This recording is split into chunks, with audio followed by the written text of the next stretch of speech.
Hello friends, welcome back to my channel TK technical point. आज की इस video में हम बात करेंगे सॉफ्टवेयर डेवलपमेंट प्रोसेस के एक अनदर मॉडल के बारे में, जिसका नाम है कॉन्करेंट मॉडल। इवोल्यूशनरी मॉडल का एक टाइप है। इससे पहले हमने जाना था इवोल्यूशनरी मॉडल के प्रोटोटाइप के बारे में, स्पाइरल मॉडल के बारे में, लेकिन आज की वीडियो में इसके अनदर टाइप के बारे में जानेंगे, जिसका नाम है concurrent model.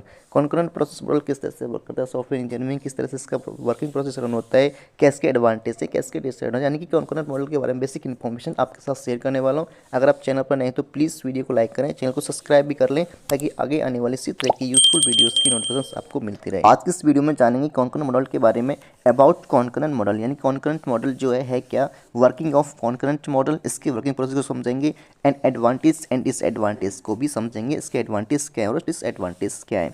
First start about concurrent model. इसके बारे में एक बेसिक डेफिनेशन समझते हैं। एक्चुअली में कॉन्करेंट मॉडल जो है क्या। यहाँ पे कॉन्करेंट मॉडल की पहले डेफिनेशन समझते हैं।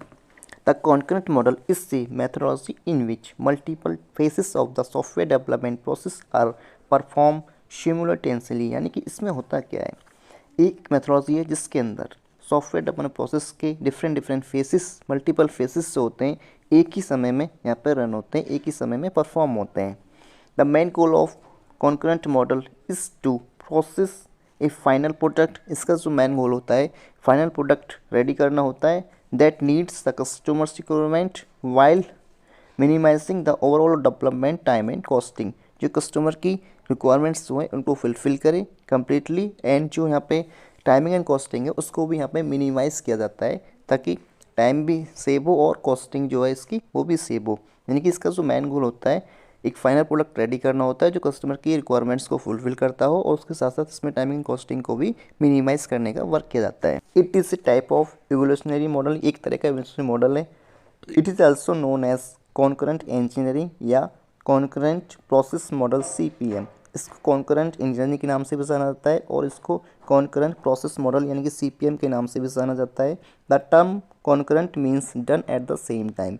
जो कॉन्करेंट का इसमें यहाँ पे मतलब है, जो भी चीज़ें यहाँ पे करनी है एक ही समय में करनी है, यानी एक ही समय में यहाँ पे वर्क होता है। It used in all software development process. इसका यूज़ सभी सॉफ्टवेयर डेवलपमेंट प्रोसेस में यूज़ होता है। अब यहाँ पे इसके वर्किंग प्रोसेस को समझते हैं। इसका जो वर्किंग प्रोसेस है किस तरह से रन होता है। इसके अंदर SDLC एक्टिविटीज़ रन होती है, जैसे कम्युनिकेशन का वर्क होता है, डिज़ाइनिंग होगी, फिर कोडिंग होगी, फिर टेस्टिंग होगी, उसके बाद इसके अंदर डिप्लॉयमेंट का वर्क होगा। तो यहाँ पे इनको प्रत्येक को स्टेप बाय स्टेप समझते हैं किस तरह से इनका प्रोसेस जो है रन होता है। इसमें सबसे पहला स्टेप है अंडर डेवलपमेंट। अंडर डेवलपमेंट के अंदर क्या होता है, कम्युनिकेशन का वर्क होता है। कम्युनिकेशन के अंदर इसमें रिक्वायरमेंट गैदरिंग की जाती है, डिज़ाइनिंग का वर्क होता है, एंड कोडिंग का वर्क होता है। यानी कि अंडर डेवलपमेंट इसका पहला स्टेप है। इसमें कम्युनिकेशन का वर्क होगा, कस्टमर के साथ रिक्वायरमेंट गैदरिंग की जाएंगी, डिज़ाइनिंग का वर्क होगा, एंड कोडिंग का वर्क होगा। अब इसके बाद इसमें क्या है, इसके 2 फेज ओपन हो जाते हैं। एक फेज तो है अवेटिंग चेंज की तरफ जाता है। अवेटिंग चेंज यानी कस्टमर को जैसे ही यहाँ पे डिज़ाइनिंग कोडिंग का वर्क हुआ, कस्टमर को उसमें कुछ चेंज करना है, उसके बाद कुछ चेंज करना है, तो इसमें क्या होगा, अवेटिंग चेंज का प्रोसेस रन होगा। यानी कि उस कस्टमर के साथ दोबारा इसमें रिक्वायरमेंट्स गैदरिंग की जाएंगी, और उसके बाद इसको फिर मूव करेंगे नेक्स्ट स्टेप की तरफ, अंडर रिवीजन। अंडर रिवीजन में क्या होगा, जो भी रिक्वायरमेंट्स वहाँ पे चेंज हुई है उनके ऊपर वर्क होगा, और उसके बाद उसको अंडर रिव्यू की तरफ भेज दिया जाएगा। एक फेज़ तो ये है। नेक्स्ट फेज़ क्या है, अंडर डेवलपमेंट के बाद डायरेक्टली अगर कस्टमर को कुछ भी उसमें चेंज नहीं करना है, जो भी इसका कोडिंग और टेस्टिंग, जो भी डिज़ाइन और कोडिंग हुई है उसके बाद, तो इसको डायरेक्टली अंडर रिव्यू में भेजा जाएगा। यानी कि अंडर डेवलपमेंट के बाद अंडर रिव्यू तब आएगा जब उसमें कोई भी चेंज नहीं करना है। अगर कुछ भी उसमें चेंज करना है तो अंडर डेवलपमेंट के बाद अंडर अवेटिंग चेंज होगा, उसके बाद अंडर रिवीजन का वर्क होता है। अब अंडर रिव्यू में हम यहाँ पे आ गए, तो अंडर रिव्यू का जो फेस है, इसमें क्या होता है, टेस्टिंग का फेस होता है। इसमें टेस्टिंग होती है जो भी हमारा प्रोजेक्ट है उसकी, और इसमें जो कस्टमर की रिक्वायरमेंट्स हैं उसको मैच किया जाता है कि वो कम्प्लीटली फुलफिल है या नहीं है। तो उसके कस्टमर की रिक्वायरमेंट्स को मैच किया जाएगा, और इसमें टेस्टिंग का वर्क होगा। इसको इस फेज को कंप्लीट होने के बाद अब ये जाएगा बेस लाइन। नेक्स्ट स्टेप क्या है, बेस लाइन। बेस लाइन में क्या होगा, कंप्लीट हो जाएगा project as the SRS document, उसको वहाँ पे चेक किया जाएगा जो भी हमारा प्रोजेक्ट है वो कंप्लीट है as per the SRS document. अब इस फेज को कंप्लीट होने के बाद अब यहाँ पे नेक्स्ट स्टेप जो आएगा वो आएगा डन। डन यानी कि जो हमारा प्रोजेक्ट है, your project is complete deploy to customer. हमारा जो प्रोजेक्ट है वो कंप्लीट हो गया, अब इसको कस्टमर को डिप्लॉय यहाँ पे कर दिया जाता है। यानी कि डन फेज में क्या है, हमारा जो प्रोजेक्ट है ऑलरेडी यहाँ पे पूरा कंप्लीट है, और उसको कस्टमर को डिप्लॉय कर दिया जाएगा। अगर डन फेज के बाद भी कस्टमर के माइंड में कुछ चेंज आता है तो उसको फिर से हम कहाँ पे भेजेंगे, अवेटिंग चेंज की तरफ हम यहाँ पे मूव कर देंगे और उसके बाद अंडर रिवीजन का वर्क होगा, फिर यहाँ पे अंडर रिव्यू की तरफ हम यहाँ पे मूव करेंगे। यानी कि इस प्रोसेस में क्या होता है, जो कॉन्करेंट मॉडल है इसमें क्या होता है, एक ही समय में सारे वर्क्स हो जाते हैं, यहाँ पे मल्टीपल फेसेस यहाँ पे रन होते हैं। अगर अंडर डेवलपमेंट के बाद कोई चेंज करना है तब अवेटिंग चेंज की तरफ जाएंगे, फिर अंडर रिवीजन की तरफ जाएंगे।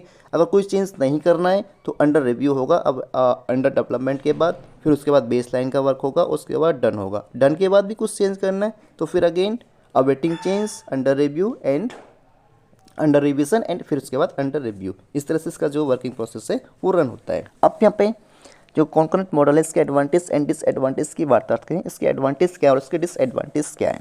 पहले इसके एडवांटेज की बात करेंगे, इसके एडवांटेज जानेंगे। एडवांटेज क्या है, पहला एडवांटेज है इसका, it is easy to understand and use. इस मॉडल को यूज़ करना और अंडरस्टैंड करना काफ़ी ईजी है। It provides an accurate picture of the current state of a project. यानी कि ये जो हमारा करंट प्रोजेक्ट है उसकी एक एक्यूरेट पिक्चर यहाँ पे प्रोवाइड करता है। This model is applicable to all type of software development process. यानी कि ये जो मॉडल है सभी सॉफ्टवेयर डेवलपमेंट प्रोसेस में एप्लीकेबल है। New features can be added in late in the project. और इस प्रोजेक्ट के अंदर, इस मॉडल के अंदर जो हमारा प्रोजेक्ट वहाँ पे रन हो रहा है उसमें एक लेटर टाइम, यानी प्रोजेक्ट कंप्लीट होने के बाद भी हम उसमें कुछ भी अगर चेंज करना चाहते हैं तो उसमें चेंज कर सकते हैं। Immediate feedback from testing. और इसके अंदर क्या होता है, जो भी हमारे टेस्टिंग का फेस है उसके अंदर भी हम कस्टमर से इमीडिएट फीडबैक ले सकते हैं। उसमें अगर कुछ भी चेंज करना है तो वहाँ पे भी हम उसमें चेंज कर सकते हैं। अब यहाँ पे इसकी डिसएडवांटेज की बात करते हैं। इसकी डिसएडवांटेज क्या है, इसका मेन डिसएडवांटेज है it needs better communication between the team members. इसके जो टीम मेंबर्स हैं उसके बीच पे एक बेटर कम्युनिकेशन होना ज़रूरी है। It requires to remember the state of different activities and इसके अंदर एक और है, SRS must be continuously updated to reflected change. और इसके अंदर जो SRS है मस्ट बी अपडेटेड होनी चाहिए, कोई भी उसमें कंटिन्यूसली चेंज करना है तो उसके लिए। तो ये थे इसके डिसएडवांटेज।